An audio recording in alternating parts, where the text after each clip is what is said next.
Check, please. Welcome back. You love Apple. I love Apple. I have like 13 iPads and iPhones and all the computers. Today, we're going to talk about the stock, the company, and their financials moving forward. We'll show you what you should be paying for Apple for years to come using our stock analyzer tool. We'll look at the financials and our 8-pillar process as an initial stock screen to see if Apple is in the wheelhouse of a value investor in buying. Listen to Paul and Mo. I bring your questions. They own and operate over $100 million in assets all over the world, and they know what the hell they're doing. So let's talk about Apple. Go ahead, Paul. All right, thanks, Seth. Guys, follow us on Instagram. Everything Money Investing is our new Instagram account. It's growing like crazy. And then also follow Seth, Mo, and I individually because we don't want to be ignored. I have cute pictures of my puppy, my girlfriend, and I. You would just love it. You might weep from excitement. So, Apple stock. Apple has been a high flyer. Warren Buffett made an investment in Apple, has made like 4 or 5 times his money. They've done a great job. I remember 6 or 7 years ago, a big Apple fanboy contacted me and said, Paul, what do the fundamentals of Apple tell you from a value investing standpoint? And guys, it was incredible. And all I said to them, though, was my biggest reservation is, can they sustain this revenue growth forever? Can they even stay this level? Not forever, but for a foreseeable future. You'll see how wrong I was in questioning that. So let's go to our software. This is our Everything Money software. A little bit later, information on how you can get that. Type in Apple. All right, guys, look at Apple stock. Look at this. In 2000, let's see when I graduated from college, right?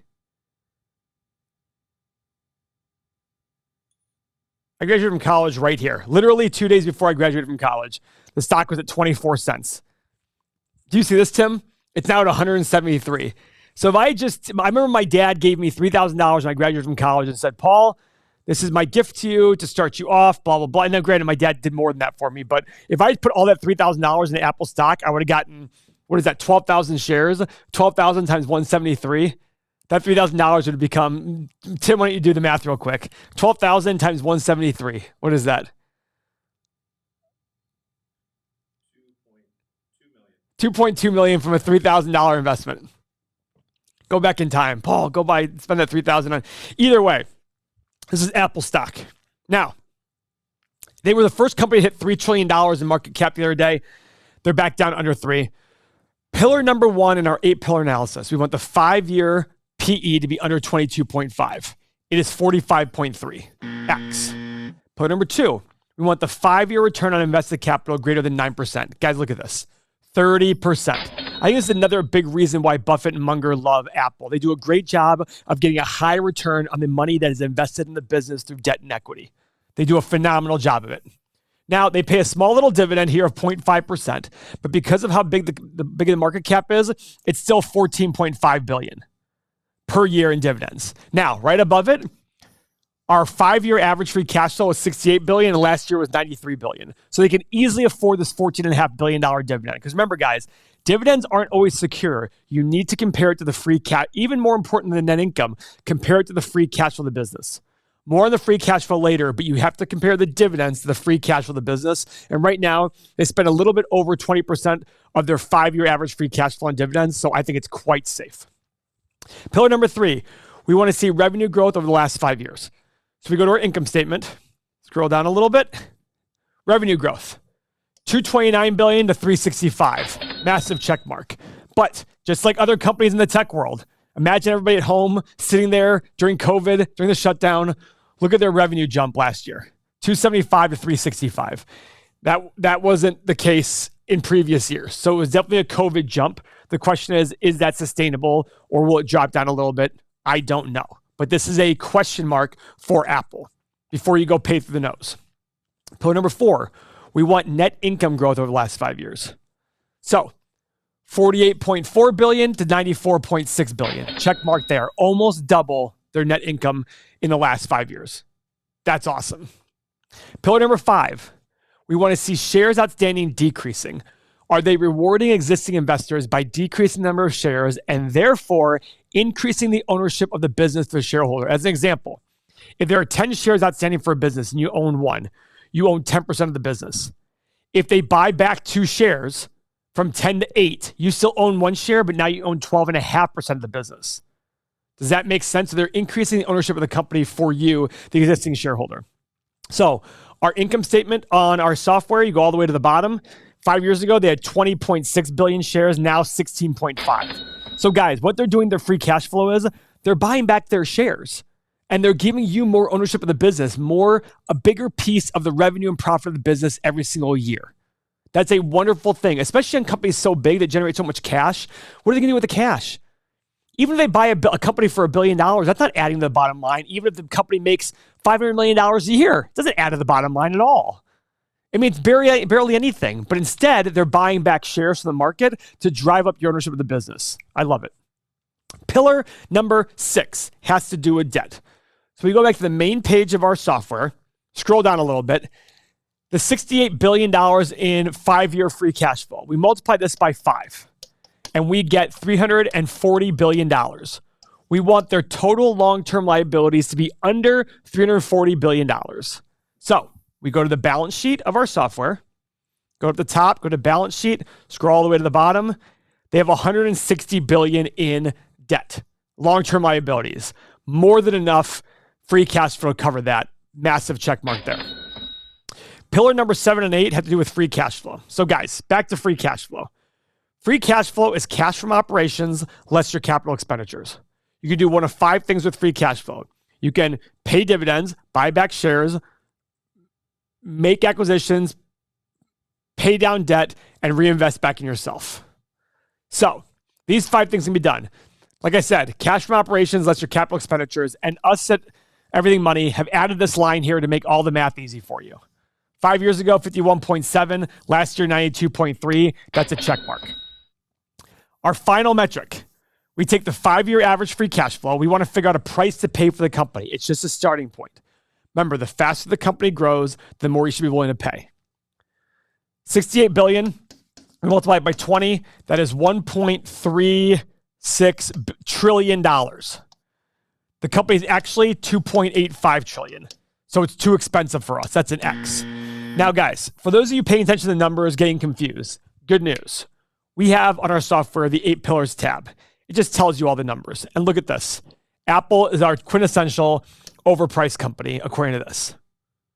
Okay, so guys, does this mean this company is actually overpriced? Well, we don't know, and here's why. If 2 companies are the same size, market cap, everything's the same, except one's growing 20% a year, the other one's growing 3% a year. Which one do you want to pay more for? Obviously, the one growing 20% a year, because you're going to get more growth, more driven bottom line profit, and your investment will look better. So what do? This is why we created the stock analyzer tool. Remember, every investment is the present value of all future cash flow, but we don't know the future. We have to make assumptions about the future. So we created a stock analyzer tool, which has become probably the most popular part of our software. Lots of people make assumptions about the future and tells them exactly what they should pay today based on those assumptions. So first things first, let's pick years of analysis. I want 10 years. And I always like to do 3 different assumption levels. You can do 1, 2, or 3. So first off, now remember guys, my goal is to be conservative and to buy companies that are selling for less than my conservative numbers. So low revenue growth. I'm going to go 4, 7, and 10% revenue growth numbers. I think 10 is really high. I actually don't even think I should put 10 in. Actually, let's go 4, 6, and 8. 10 is really, really high. Growing 10% a year for the next 10 years when you're already a $375 billion company. Listen, I was wrong 6, 7 years ago, but we'll see. Profit margin. Let's go 21, 22, and 23. Free cash flow margin. 23, 24, 25. PE. Guys, the bigger the company, the lower the PE because the growth levels are going to be very difficult. Let's go 12, 14, 16. Same with free cash flow. And guys, desired annual return, I always do 12.5%. Why is that? Well, you can invest in an ETF and get 9 or 10%. So in order to get a good return on your investment, to buy an individual stock and provide some margin of safety, I go with 12.5%. We hit the analyze button, scroll down a little bit. So guys, here's where Apple is based on this. Based on a margin of safety, I think we want to buy it somewhere in the $72 to $80 range, somewhere around 80. The low end was around 60, the high end's around 100. Does that mean that's what it's worth? No, it means based on a margin of safety, it's worth about that. If I want to know what it's worth, I usually put in 10%. And it's probably worth, and Mo and I always said it's probably worth around 120 in our idea. It's actually probably worth 120. But for me, based on a margin of safety and having it, I probably want to pay a little bit less. And that idea for me is around $80 a share. So you're going to sit there and say, Paul, there's no way Apple's going to fall in half. Guys, go look at Apple's history of the last 5-6 years. Let's go to this chart originally. The 10-year chart. It went from 55 down to 37 back in 2019. It went from 80 down to 56 in 2020. These things do happen. It will happen at some point where Apple is just screaming by because people are going to get bored of the fact that it's not growing like crazy. Just be patient. Just be patient, because I think Apple is going to be doing a good job of buying back shares for a very long period of time. This is my analysis of Apple. Again, it's not set in stone. It's just I believe my goal is to buy great companies at great prices, and I don't think that 176 is a great price for Apple. On your Apple phone, you can download our Everything Money app. You can have these financials, the stock analyzer tool, in the palm of your hand. Paul, tell them how. And the reason we created all this software is because as we made videos of the company, people would reach out to us and say, hey, how do I analyze my own companies in order to do the analysis versus waiting for you guys to make a video? So we created a software. You get everything you saw here. You get everything on the main page that's also coming soon, right here to the right side. You get 30 years of financial data.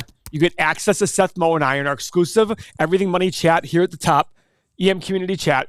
You get the stock analyzer tool. You get real estate calculator, retirement calculator. You get 8-pillar portfolios, which allows you to put up to 50 stocks in a portfolio to tell you how all 50 companies do at once, or 20 companies, doesn't matter. But exclusive daily content. We make 1 to 3 videos a day that we post. They're called A Few Good Minutes. They're wonderful. Seth, Mo, and I make them. But most importantly, guys, is this EM community. We have over 6,000 people that constantly talk in the community about their investment ideas, because the great thing about the internet is it allows all of us who have a certain way of thinking to come together and talk about our investment ideas. We have people in there saying, hey, I'm looking at blah, blah, blah. I'm looking at Ford stock. What do you guys think? And people have a good, engaging conversation about it. This is all available, all in our tool, all of this for about $1 per day. Sign up now. $1 per day gets you all of this. For the price of a cup of coffee, you get all of this, $1 per day. Sign up. And the best part is, whatever you sign up for today, that's your price that's locked in, because the price goes up every single month. But you're locked in at the price you sign up for today. So $1 a day gets you all of this. No-brainer, guys. All right, so when we're looking at Apple's a good one because it does give you these long runs where it comes through the sweet spot and it takes a month, maybe 2, maybe in the old days, and hopefully what we get back to is 3 months where we can stay in the sweet spot, run this thing up, and then just go sideways for a very long time. And this is a part of the Employed Trader series, and this is one of the stocks that we caught. We caught this really great run right here, and then we got into it again somewhere up here. But right now, Apple's encroaching on these all-time highs again. So what I would implore you to do with this downtrend that we have, with earnings coming up, with all-time highs, just sit tight here. Don't do anything with it. If it does, in fact, make engulfing candlesticks, get up here, create W's, and break out over this all-time high, that is when I would take a long-term position on Apple. Now, the tough thing about Apple is that when we're seeing with this market right now, this is one of the FANG stocks. So as the market goes down, Apple will go down because it's been a leader up. And you could see that it's really struggling right here, right now, between the 25 and the 50-day moving average. If this does get down towards this 157 number, which is the 100-day moving average, you're going to have some issues. Plus, just look at the last month. We have barely touched average volume once, twice. Two times in the last month, Apple has touched average volume. That's really something. So it's something that you need to pay attention to and wait until this thing breaks out to all-time highs. Now, this is a 15-minute chart. Apple does get good daily volatility. So there are times that you can come in here and go short on it intraday. Yesterday, you could have taken a long position later in the afternoon and added and caught a little bit of a gain right here. So there are 3 different ways that you can play Apple. Apple's a good one to day trade because it does have daily volatility. There's a lot of people involved with the stock. It's in almost every single fund out there. So if you want to learn these rules, come and join me. You get access to the Trading 101 series, which is all the rules that you need to be successful. The Employed Trader series, which is 6 stocks that I update you on every single day. The exclusive Saturday seminars, 1 Saturday per month. I give an open Q&A session to just the Bid and Ask Nation, and a chat community of 1,000+ people. Come and join me. That is our take on Apple. We will patiently wait till that glorious day when I can rebuy Apple at a great price. Until then, follow along in the community, get that software. You will love it. You will no longer be in the dark. You can follow the numbers and find great stocks. That's our take. Final thumbs up. See you next video.